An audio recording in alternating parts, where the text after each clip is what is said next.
Welcome to Total Retail Talks, your podcast channel for retail knowledge. Hello, and welcome to this episode of Total Retail Talks. I'm Joe Keenan, the editor-in-chief of Total Retail, and I'm joined on today's episode by Janiece Okpobiri, who is the Director of Product Growth at Stitch Fix. Janiece and I are going to have a conversation today a little bit about how Stitch Fix is using data science across its business, particularly as it relates to product, which Janiece is an expert in. So thanks for joining me on today's show, Janiece. Thanks so much, Joe. I'm excited to connect. So Janiece, to get us started, I think most in the audience are probably familiar with Stitch Fix. There may be a few that aren't though. So if you don't mind getting us started by just telling a brief overview of the company. Sure. So Stitch Fix is an online personal styling and shopping service. And we're really focused on transforming the way that people find what they love and then helping them look and feel like their best selves. So we actually started with the fix model, and we use this word fix, but it's 5 pieces of clothing that are hand-picked by a stylist. And we're also expanding and broadening our offering to serve more clients and more occasions. And so in the fall, we launched Stitch Fix Freestyle, and that's our personalized direct buy shopping channel. Right now, we have roughly 4 million active clients across the US and the UK. And that's as well paired with thousands of personal stylists as well. Yeah, that new direct-to-consumer piece as well, which you called out, a new addition. I'm also interested for some background, a little bit about you personally. Janiece, tell us a little about your career, your current role at Stitch Fix. Yeah, so I have always been kind of a techie at heart. And as a product leader, specifically at Stitch Fix, I'm really focused on the client experience. So this spans from onboarding all the way to what we call our core experience. And so my role is really focused on finding new ways to bring clients in, and then as well delighting them to stay loyal and with us over time. So this is from the moment that clients hear about us as a brand, how we educate them and help them understand what we offer and who we are, how we onboard them, and then also into more of that mature end of the life cycle, where we're listening to clients over the course of their journey, and we learn how to delight them, whether that be the first fix they have or the 40th fix they have. So my role is really looking at ensuring that that full client life cycle is healthy, and ensuring that the voice of the customer comes to life and is at the center of that every day.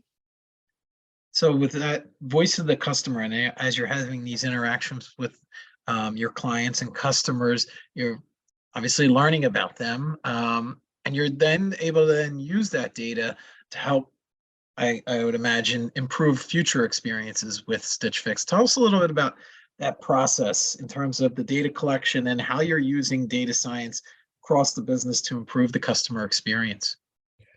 Sure. So I think a good foundational understanding is really understanding our core business model. So we're really unique in how we blend human touch through our expert stylist, and then as well, the precision of data science. And so what this does is it kind of creates these data-rich feedback loops that allow us to give a tailored service at scale.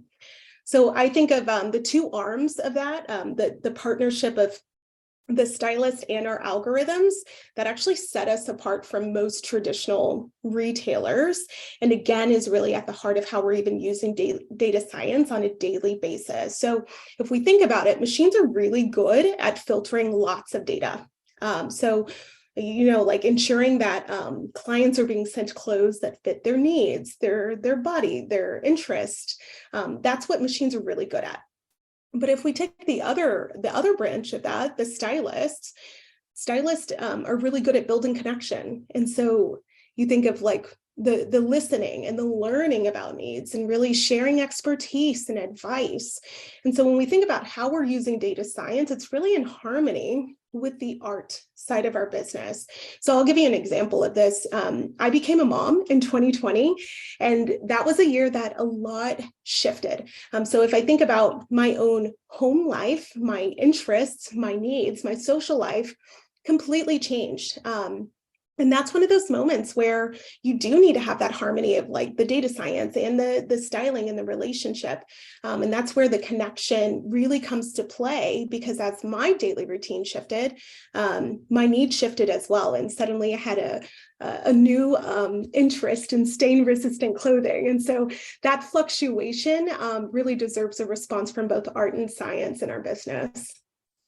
As you think about marrying that art and science, as you well stated there, can you go into detail a little bit about the level of collaboration between the work you and your team are doing on sort of that data piece and then other departments within the organization? You talked about the stylist. I'm sure there's other pieces of the business that you're touching on a daily, weekly, monthly basis.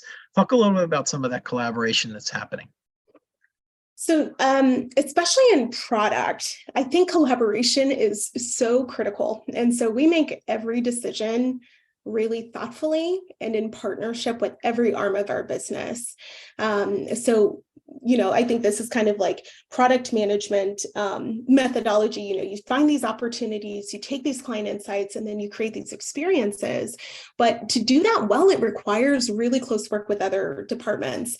So we try to apply the knowledge that we have kind of all in unison all together. So I'll give you an example of one that I think is always really familiar and probably top of mind for most people is, we had this kind of new trend start to surface of skinny jeans or wide leg jeans, and which one do you like? You can take these social trends or these broader conversational moments, and because we get that insight in partnership with our marketing team, and we can review how that trend is being perceived and who's asking for it with our merchandising and algo teams, we're able to determine, do we want to start asking questions about denim or fit in a new way in our onboarding experience or for existing clients, and what segments of our clients might be interested or trying to navigate this trend at this time. So that's kind of how we collaborate and how it comes to life. But then as well, when I think about how we infuse this even in a more steady state world, how we manage our inventory is another great example. So if we take kind of our algorithms, they help us understand what clients want to buy so we can stock them in very precise volumes. And then it helps us kind of meet client needs without waste. And so I think there's two layers here of like steady state operations and how we collaborate across all of our business functions. But then there's also these unexpected opportunities that surface maybe from social narrative or something shifting in the town that clients are coming to us saying, hey, my life has shifted, or there's a new social trend we want to respond to. And so we try to collaborate across that stratification to make sure that we're seeing things end to end across both that art and science lever. How frequently, that flexibility is critical as you think about merchandise and your forecasting as well. How frequently are you looking? I mean, is this a day-to-day thing happening? Talk a little bit about kind of frequency in which you're analyzing that data to then make, product decisions.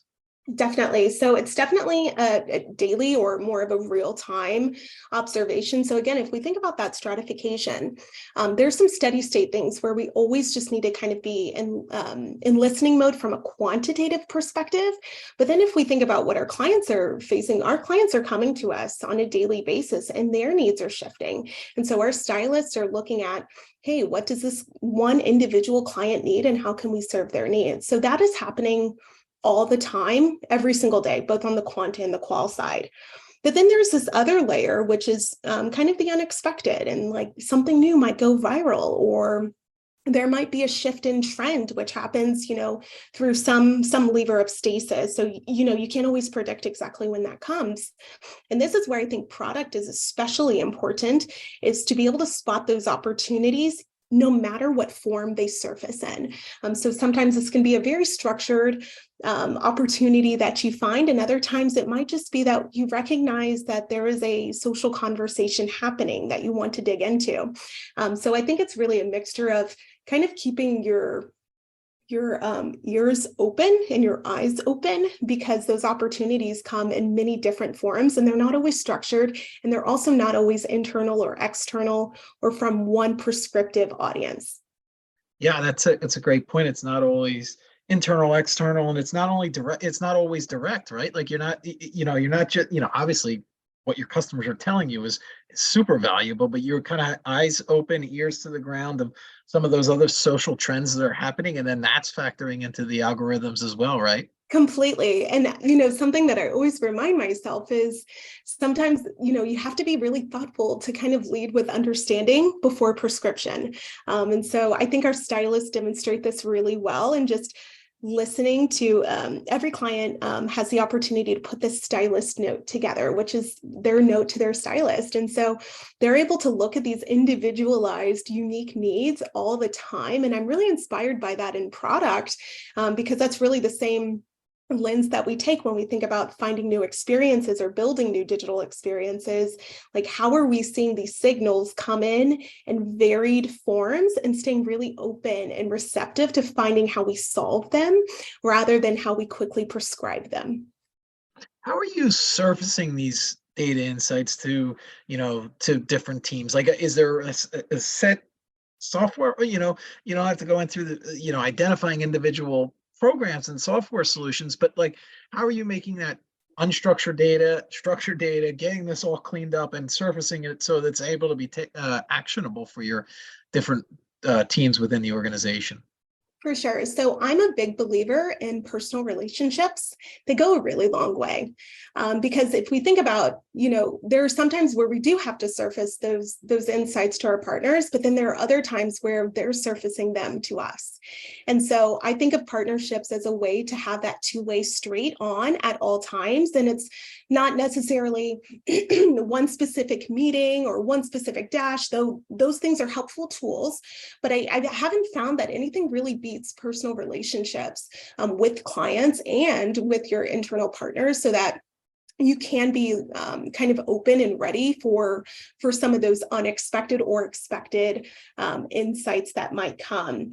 From an operational perspective, what I found to be most helpful is, again, to bring everyone to the table. So when we are looking at an insight, looking at it collaboratively allows us to kind of render a definition of the opportunity and with a shared perspective.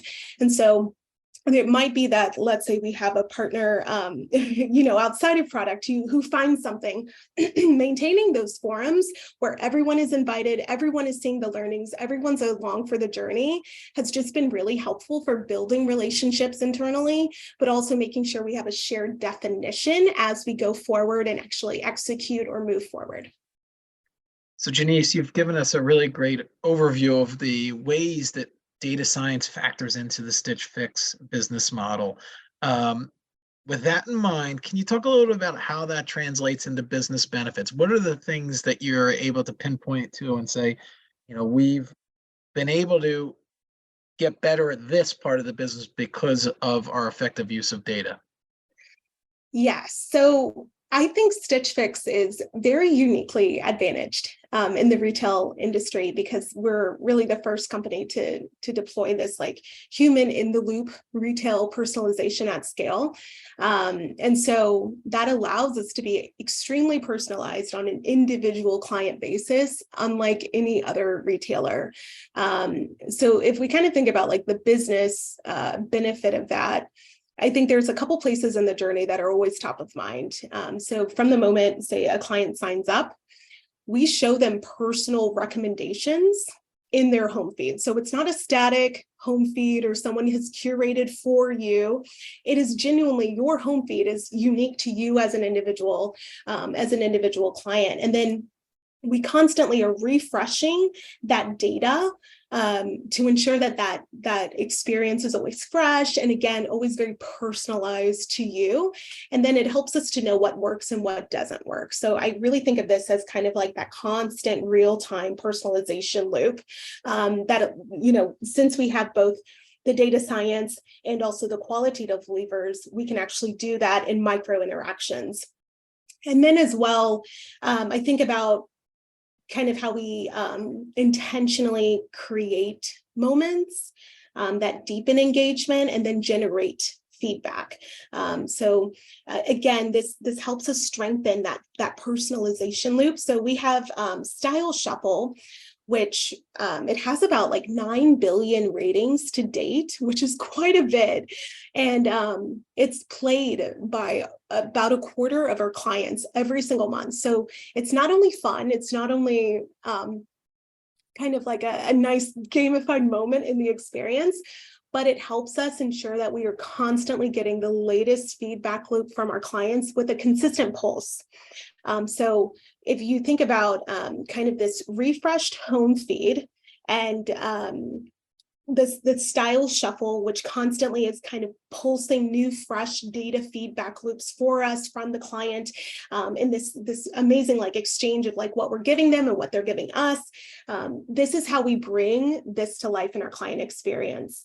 And it's not data science just for the sake of like having lots of science or lots of algorithms at play, but you have to kind of connect the dots of the data science to make sure that it's reaching the client, it's enriching their value, and it's also helping us learn and deliver better experiences over time as well. Yeah, those better experiences deepen the customer relationship that you were talking about. And we already went into a little bit about some of the inventory benefits that you potentially can see from that management of inventory and predicting trend and demand a little bit better as well. Before we wrap up, I want to give you the opportunity, Janiece, to talk about the recent launch of the 2023 Style Report. I know this is something that Stitch Fix is excited about. So with that in mind, could you talk about some of the highlights from this year's report? Absolutely. So our style forecast is one of my favorite releases of the year. And I think I personally love it because it is this rich trove of research where you're able to see both historic and future all in the same conversation. So it allows us to analyze how people are living, how they're shopping, how they're dressing, and then as well, if we look forward, where the trends are headed tomorrow. So in our 2023 report, we had some really interesting findings. So if we take kind of what I shared earlier around like my own change in behavior as I became a new mom and the macro environment was changing so quickly in 2020, we're finding that continues to be the case for how many people are shopping and making shopping decisions. So like 3/4 of our clients say that the economy impacts the way that they shop for clothes. And so that means that people are prioritizing high quality or versatility or trend proof or what I would consider an intentional wardrobe or a capsule wardrobe. So these are some of the different types of trends that come through in that forecast.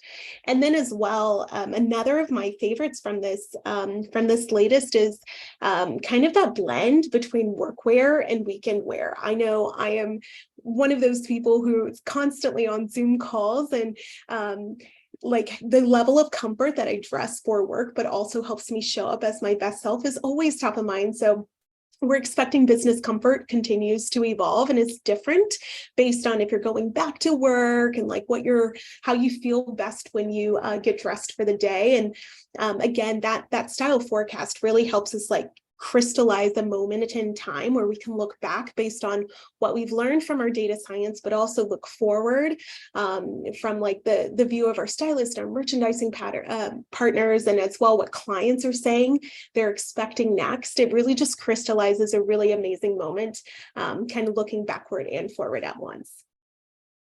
I want to take the opportunity to thank Janiece Okpobiri, who is the Director of Product Growth at Stitch Fix, for joining us on this episode of Total Retail Talks, talking about the use of data science at Stitch Fix, as well as a little bit about its 2023 Style Report. So thanks for joining me today, Janiece. Wonderful. Thank you so much, Joe.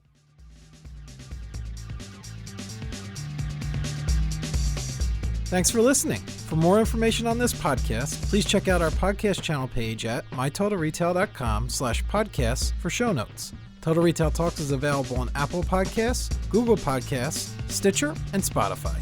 Make sure to subscribe on our podcast channel page as well. If you've enjoyed this episode, please take a few moments to rate and review this podcast. Thanks, and until next time, this has been Total Retail Talks.